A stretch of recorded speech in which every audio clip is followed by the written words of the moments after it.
Welcome back to Imagine If.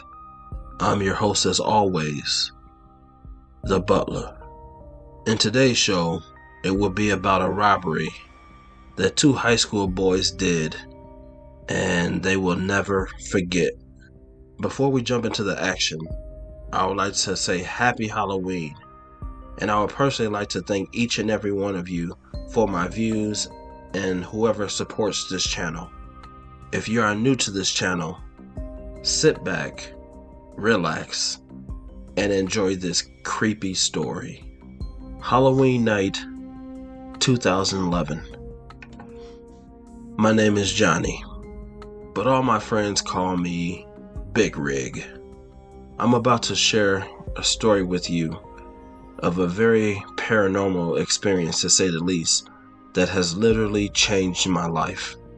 I was a junior in high school at this time. I had a couple of friends that you would probably consider the bad group, but I also had friends that were considered nerds, so I guess you can say I was right in the middle. I always wanted to be a part of the cool kids club, but I never really had the balls to do the things that they were doing. In fact, my parents would literally kill me if I ever came home with anything less than a B+. We had just moved to North Dakota a couple years before this night. It was a bit new for me, but I was the type of kid that could adjust to anything. It was easy for me to make friends wherever we moved, and the hard part was actually keeping my friends. I have always loved scary movies. Poltergeist was probably my favorite, but there was just a cool sense about watching Freddy Krueger.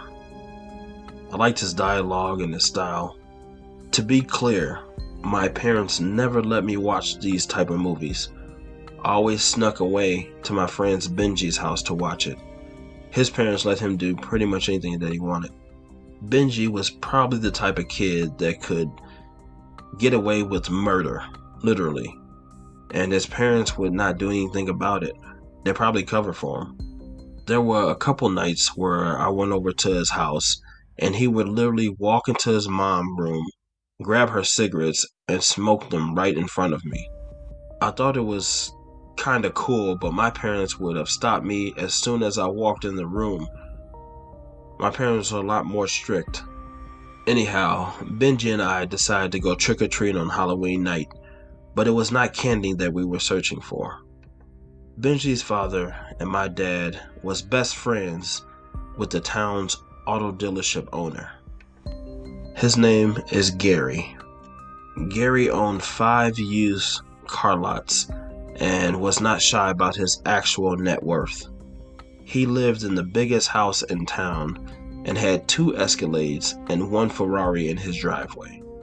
Benji's idea of a fun night would be for us to go rob Gary.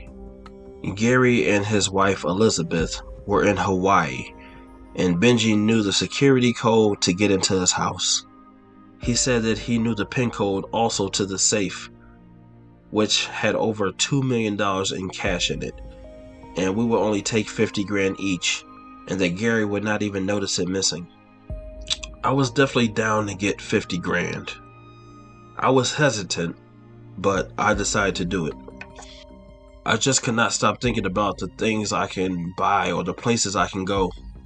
And the best part about this is the money would be in cash, so my parents couldn't track it on my debit card or anything like that.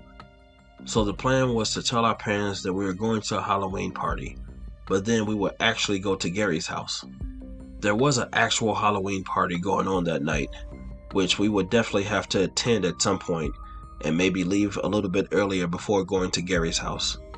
So, that's exactly what we did. We went to a Halloween party, which was hosted by one of our closest friends. We sent multiple pictures through social media to confirm our alibi. We left the party around 9 o'clock or so. Gary's house was about 4 miles away. Once we arrived, there was a police officer sitting outside of the house. He was in a squad car. So we drove right past the cop and parked 2 blocks over. We got out of the car and started walking towards Gary's house. And once we turned onto Gary's street, the police officer pulled off. So the coast was clear and we were ready to do this. Benji put in the PIN code and the gate opened. He also knew the PIN code to get into the garage, which led into the living room. Once we got in, we both noticed a extremely foul smell. Kinda like a wild animal had been rotting or something like that. We go upstairs to Gary's room where the safe was, and we hear a knock at the door. We both kinda started to freak out. We definitely closed the gate behind us, so we would have heard the gate opening before we heard the knock at the door, logically speaking. We looked out of the window and the gate was completely closed. But we heard something strange. We heard some kids saying trick or treat and kind of singing along with it. The way the fence was built, it would be impossible for even the smallest child to squeeze through these bars. We waited a few minutes, and then we see 3 kids walk away from the front of the door and directly through a steel fence. I know this sounds crazy, but this was clearly one hell of a prank, or we both just witnessed some type of ghost or apparition. I told Benji that we need to leave. We need to leave like right now. Benji insisted on getting the cash. I mean, since we were already there, despite just seeing 2 damn ghost or apparition. After a couple tries, Benji cracked the code to the safe, and the safe was opened. We got exactly 100 grand in a bag. He then closed the safe, and we went the same exact way out that we took in. We get into the living room, and there was a large TV mounted on the wall.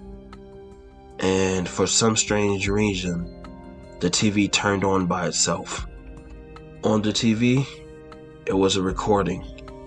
It was a recording of us stealing the money. But on the recording that we just were watching, everything was pretty much accurate of what we were doing.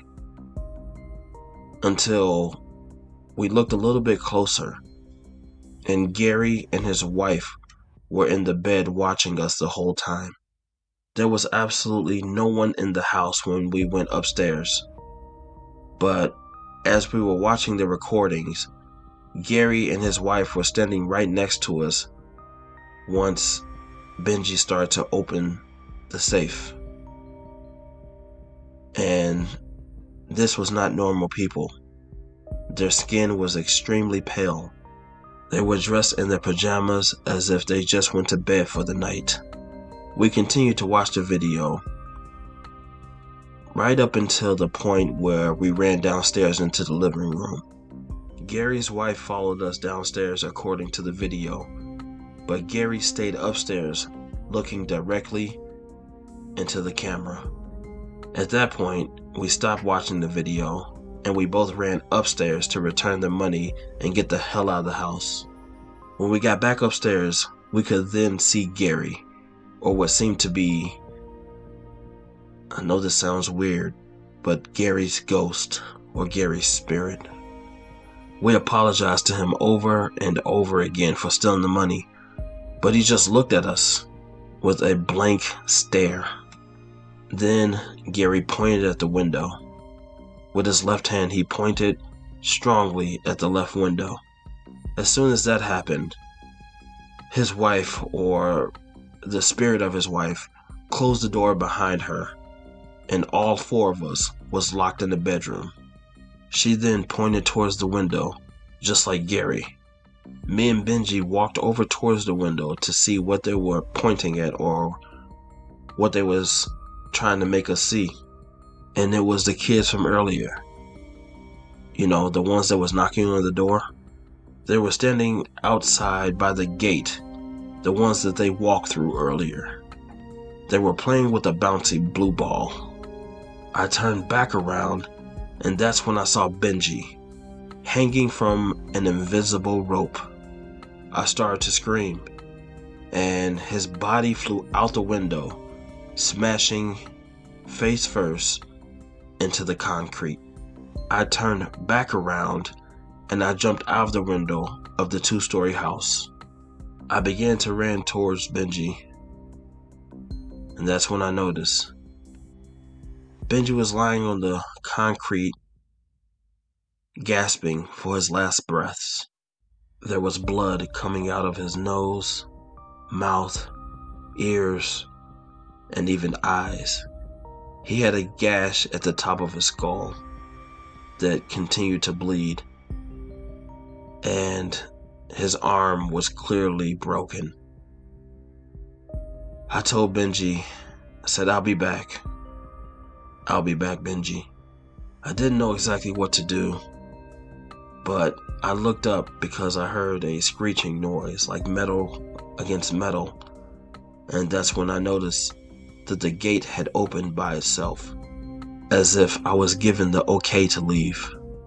I ran home as fast as I could to tell my parents what had happened, and I wanted to become completely transparent with them so they understand that I am being honest, regardless of how ridiculous this may sound. Once I got home, my dad came outside. He approached me immediately, and I thought he had already found out. Before I could say a word, he told me that Gary and his wife had died the night before, and he just got the news tonight. They had been dead for over 24 hours. However, their spirit remained in their house.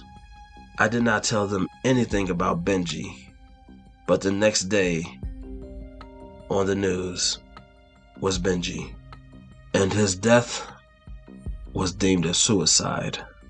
Police investigated it, and they came up with only Benji had been there that night, with no accomplice. I was never on video camera at all, nor was Gary or his wife, Elizabeth. Just Benji breaking into the house before jumping out of the window for no apparent reason. That's what the security cameras caught. You can call it for what you want, but sometimes I think we're living in the Matrix. Now, was this story true? Or was it completely made up from my creative imagination? If you thought that this story was absolutely made up, you're wrong. This actually took place. Thank you so much for joining me on Real versus Fake Scary Stories. Be sure to subscribe, and I'll see you guys soon. Bye-bye for now.